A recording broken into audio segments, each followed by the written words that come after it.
Here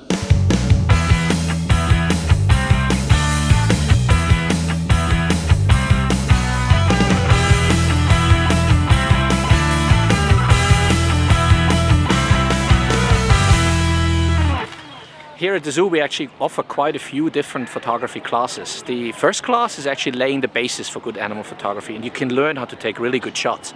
The second class builds on the first one and is spend a whole day at the zoo learning more about animal behavior and how to take the best shots for each exhibit. And the third one we do, the third class, is actually about post-processing, how to turn that really good picture into an excellent picture with the right work on the computer. In the animal photography class number 2, we actually look at the exhibit challenges of each exhibit in the zoo. We look at specific behaviors of animals, we look at the underexposure start point for each animal and their activity periods. So you learn something about each animal in the zoo. Let's go on to the lemurs. They live on Madagascar. They're not monkeys, but they look like them. This year, for the first time, we also offer photography classes for children and for young adults. So what we're doing actually, one class is from 8 to 12 years old and the other one is from 13 to 16-year-old, and we do that for the first time. And now let's move on to see the Schmidt-Schooners. That's the only monkey at the Nashville Zoo. And it can get very tricky.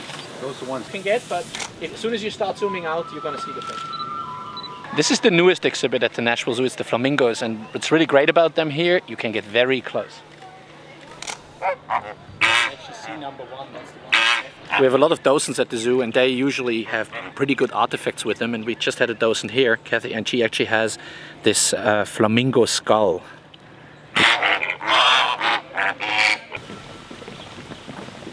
Well, I've learned really to keep focused on the eye of the animal. If the eye of the animal is not sharp, then the photograph's not probably going to be any good. Behaviors of the animals and what to look for, so you know when to take the photo and when to wait, and obviously take lots and lots and lots of photos. This is the Animal Photography 2 class, and it includes actually a backstage visit, and we're going to go up now to see the giraffes. Well, what I've learned today is animal behavior, birds and other animals such as the giraffe, when you can expect to photograph them and get the best possible shot, when they're getting ready to move or lay down or sit still, or when you have an animal in constant motion, then you have to learn when to take that shot. The next thing, we're going to go back to the craft center and we're actually going to see some animal presentations. We're going to get some education animals and shoot them really close up. This is part of both photography classes, the 1 and the 2. My name is Julie Epriashi. I'm the on-site programs manager here at the Nashville Zoo.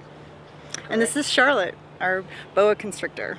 If you go on the bottom, you're actually going to number 1 not get. I think almost any photographer would be interested in this class, especially someone who has an interest in wildlife photography. Drinking's okay, biting not so much. It gives you great insight, and you can use the skills you learn here when you're out and about, riding a lake or going on safari in South Africa. I think a flamingo was one of my favorite shots that I got this morning. The colors are just gorgeous, and the poses are just interesting as well. My favorite shot so far is a shot of the giraffe while we were feeding it. It leaned its head over and it had the right angle and the right light, and I got a good shot of it. You should now have a really good impression of what Nashville Zoo photography classes are all about. So come to the zoo and take one yourself.